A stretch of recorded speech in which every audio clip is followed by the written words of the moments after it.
Hello friends, welcome to my channel. कैसे हैं आप सभी। लास्ट वीडियो में हमने सिनोनिम्स और एंटोनिम्स के वर्ड को डिस्कस किए थे। आई होप कि आपने उन सभी को याद कर लिया होगा। आज हम उनके आगे के वर्ड्स को स्टार्ट करेंगे और साथ ही अगर वीडियो पसंद आए तो वीडियो को सब्सक्राइब जरूर कीजिएगा और कमेंट करके ज़रूर बताइएगा कि वीडियो कैसी लगी है।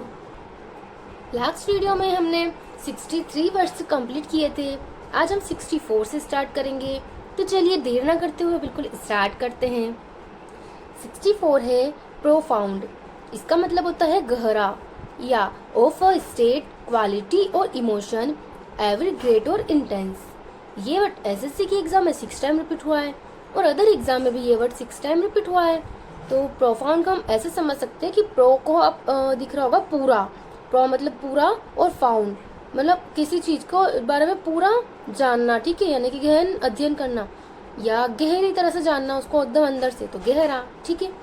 इसके सिनोनिम्स होते एकदम डीप यानी कि गहरा, एक्सट्रीम यानी कि अत्यधिक। एक्सट्रीम में आपको यहाँ एक्स्ट्रा जैसा दिख रहा है ना, मतलब एक्स्ट्रा मतलब बहुत ज्यादा उसके अंदर यानी कि गहरा होना या गहन अध्ययन करना, उसके बारे में एक्स्ट्रा इन्फॉर्मेशन लेना, ठीक है। इसके एंटोनियम है सुपरफिशियल।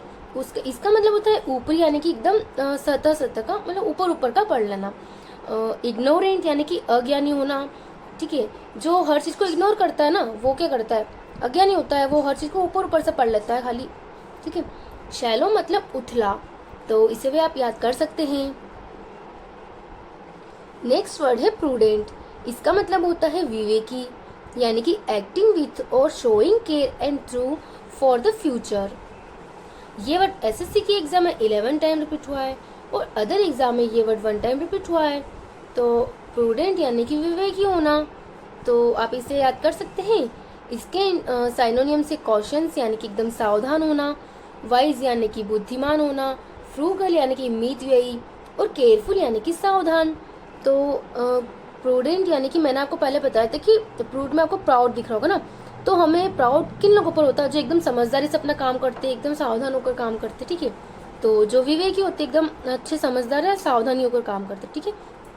क्वेश्चन मतलब भी सावधान, क्वेश्चन को सावधानी से सॉल्व करना चाहिए वरना गलती हो जाती है। वाइज मतलब बुद्धिमान।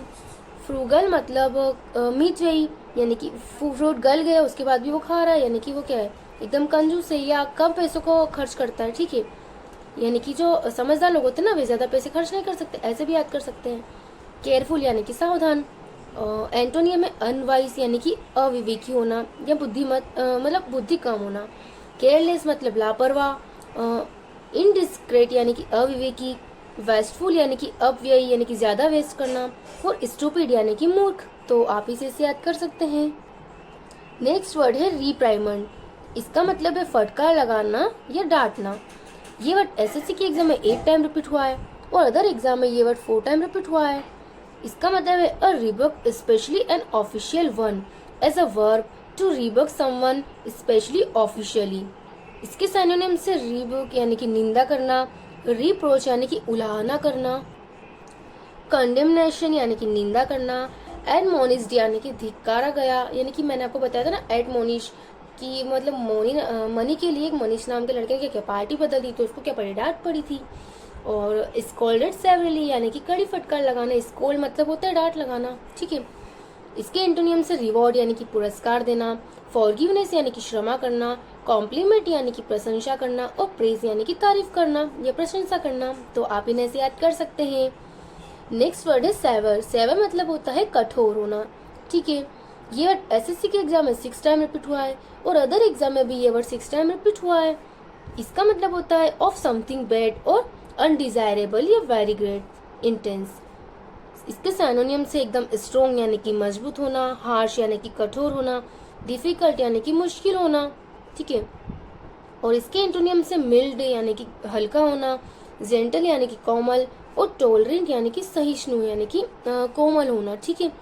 तो ये सब नॉर्मल वर्ड है, आप इन्हें याद कर सकते हैं। नेक्स्ट वर्ड है ट्रियम्फ यानी कि विजय या जीत प्राप्त करना, ठीक है। ये वर्ड एसएससी के एग्जाम में 8 टाइम रिपीट हुआ है और अदर एग्जाम में ये वर्ड 4 टाइम रिपीट हुआ है। तो इसका मतलब होता है अ ग्रेट विक्ट्री और achievement is a verb to achieve a victory to be successful. इसके सिनोनिम्स है विक्ट्री यानी कि विजय प्राप्त करना, और एंटोनियम है डिफीट यानी कि हारना, सोरो यानी कि दुख मिलना, और फेल्योर यानी कि असफल होना या असफलता मिलना। ठीक है। नेक्स्ट वर्ड है टर्बुलेंट यानी कि अशांत होना। ठीक है, तो यहाँ आपको टर्ब दिख रहा होगा ना, आपने डिस्टर्ब वर्ब सुना होगा ना, तो इस टर्ब को हम डिस्टर्ब से रिलेट करेंगे।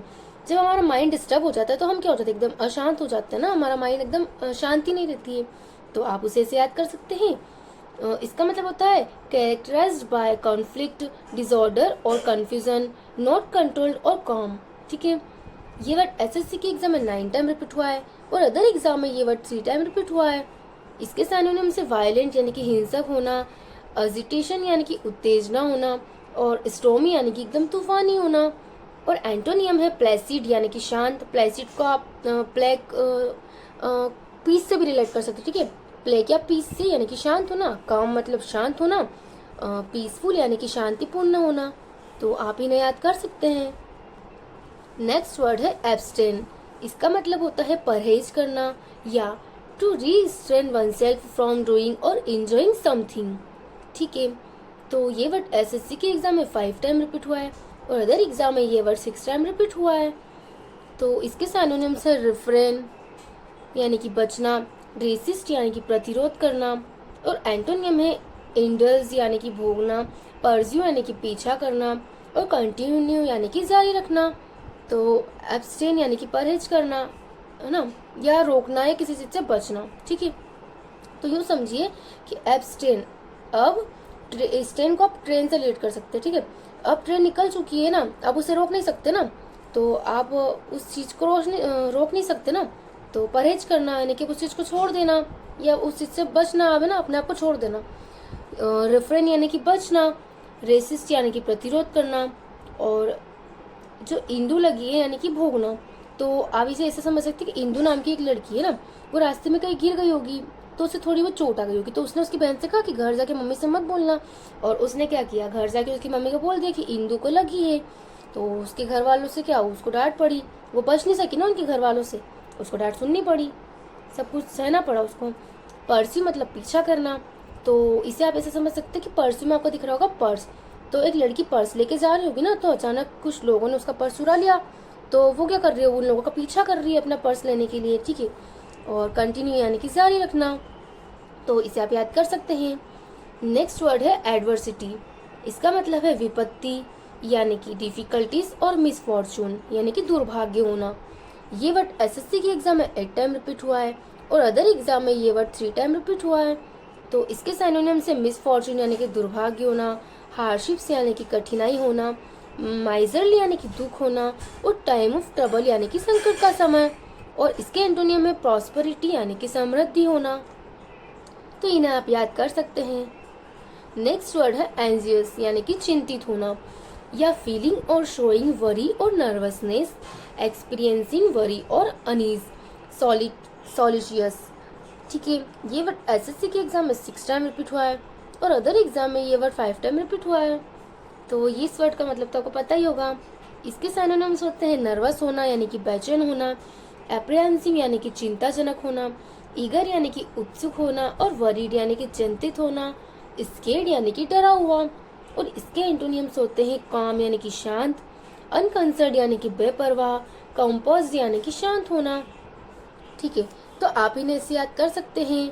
नेक्स्ट वर्ड पर चलते हैं। नेक्स्ट वर्ड है अट्रैक्ट करना यानी कि आकर्षित करना, यानी कि टू पुल और ड्रॉ समवन और something towards them by the qualities they have specially good once.